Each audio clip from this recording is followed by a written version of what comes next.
Salut Vincent. Salut.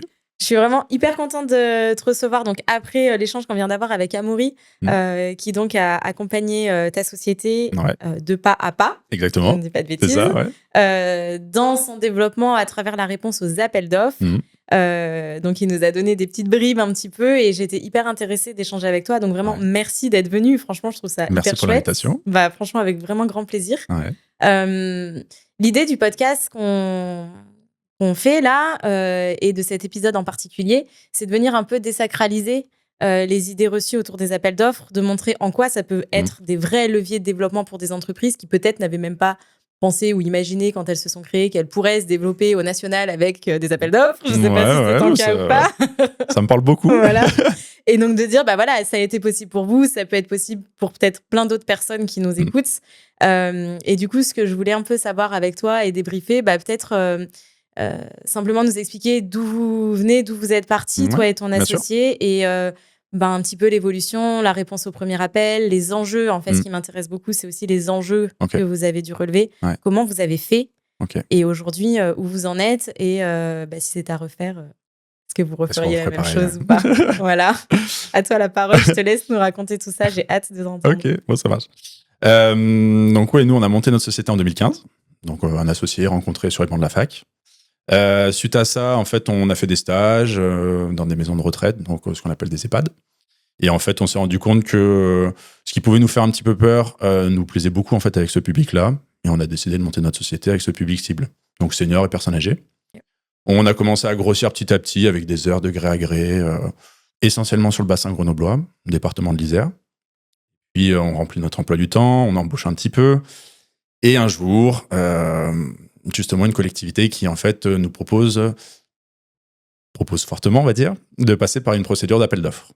Et donc, en fait, à ce moment-là, on était un peu décontenancés, on avait un petit peu peur de ce que ça voulait dire. On ne savait pas, en fait, du tout comment ça marchait. Et heureusement, on avait Amaury qui était là pour nous aider un petit peu. Donc, en fait, Amaury, moi, je le connais depuis un petit moment. Il avait monté sa société. On avait l'occasion d'en discuter un petit peu. Et puis là, nous, c'est vrai, comme on avait un peu peur, c'est vrai que ce marché, pour nous, c'était à l'époque très, très important. Si on le perdait, en fait, ça voulait dire qu'il y avait quand même pas mal de questions à se poser sur moins de développement, peut-être licenciés. Enfin, bon, bref. Beaucoup d'embêtements. Donc, en fait, il nous a accompagnés là-dessus. Ça s'est très bien passé. Et puis, suite à ça, on a continué un petit peu comme avant. C'est-à-dire qu'on a continué à faire du gré à gré. Et puis, en fait, des discussions avec Amaury nous ont amenés à nous poser des questions sur le développement de la société à travers les appels d'offres, généralement, où en fait, il nous disait qu'il y avait quand même d'autres collectivités qui proposaient des appels d'offres. Et là, celui-là, le premier où vous avez été remis en concurrence, vous l'avez remporté du coup? On l'a remporté. Oui, trop bien. Donc c'est pour ça qu'en fait, on l'a remporté et on s'est dit, bon, pourquoi se poser forcément beaucoup de questions? On a réussi à l'avoir, on continue un petit peu. Mais bon, je te dis ça, c'était quelques mois. Très rapidement, Amaury nous a dit, en fait, il y a d'autres collectivités qui proposent des appels d'offres. Donc, peut-être qu'on peut essayer de se poser quelques questions, de se pencher un peu là-dessus pour peut-être essayer de se développer. Ça vous a ouvert un peu un champ des possibles. Ouais, complètement. En fait, par rapport à ça, derrière, on s'est dit, peut-être qu'il va falloir quand même qu'on y réfléchisse un petit peu plus. Donc, Amaury nous a montré quelques dossiers, en fait, de collectivités dans le département ou pas, en nous disant, voilà ce que les collectivités attendent. Voilà comment vous pourriez peut-être y répondre. Et à ce moment-là, on s'est dit, allez, essayons, quoi. On va voir comment ça marche. Une fois qu'on a fait ça, là, c'est vrai que beaucoup de choses se sont mises en place. Amaury nous a quand même bien aidé sur la structuration de la société, sur comment répondre à un appel d'offres, comment gérer le recrutement, parce que ça, c'est vrai que c'est des choses où on était sur une toute petite échelle, c'était bassin grenoblois, le département de l'Isère, donc des gens qu'on pouvait rencontrer très facilement, pas beaucoup de questions. Pas beaucoup de questions. Pas beaucoup de questions à se poser par rapport à ça. Et donc, en fait, à partir du moment où on voit un peu plus grand, un peu plus gros, et là, il a fallu quand même réfléchir un peu plus à vraiment structurer la société.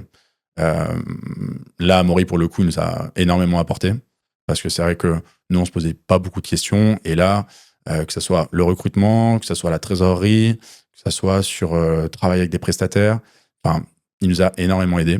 Et on a pu voir un peu plus facilement. C'est des sujets que vous n'avez pas forcément appris sur les bancs de la fac, et qu'en fait, on y est confronté par la pratique et par le développement, mais pour autant, vous n'aviez pas forcément les billes, vous, tout seul, pour savoir comment répondre à ces problématiques-là. Ouais, exactement. En fait, on nous a appris à, entre guillemets, prendre en charge une séance de sport, une séance d'activité physique, c'est-à-dire les gens arrivent, on les fait bouger un petit peu, les gens partent, et puis on enchaîne les heures comme ça, quoi, en gros.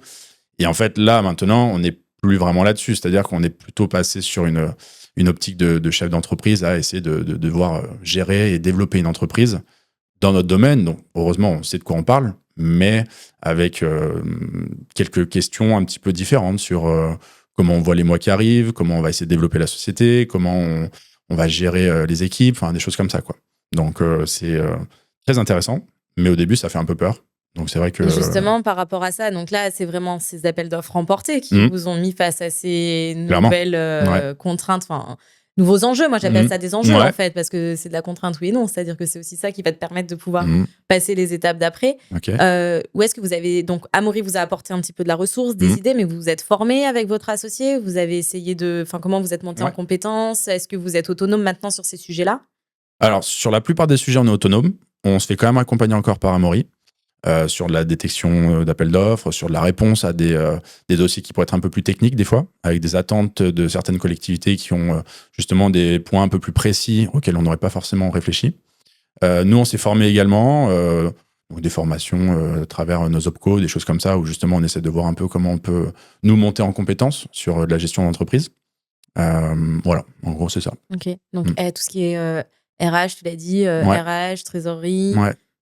prévisionnel, stratégie, tous ces sujets-là, on est bien d'accord? C'est ça, en fait, être un petit peu plus derrière un ordinateur, travailler un peu plus avec Excel, gérer la facturation, enfin... Et est-ce que vous êtes toujours sur le terrain? Alors, mon associé, non. Ok. Plus. C'était un choix ou c'est vraiment contraint aussi ou alors tu peux peut-être pas trop parler pour lui, mais... Ça serait mieux qu'il soit là, mais oui, je peux en parler quand même, ouais. Contraint, oui et non, dans le sens où, en fait, mon associé est plus là exactement à Grenoble. Donc, en fait, par rapport à son déménagement, il a fallu réfléchir un petit peu différemment.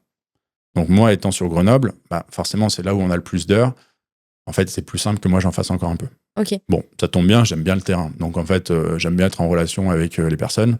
Ça m'arrange bien. Mais c'est vrai que petit à petit, lui, il ne fait plus d'heures du tout. Il est vraiment sur la gestion d'entreprise.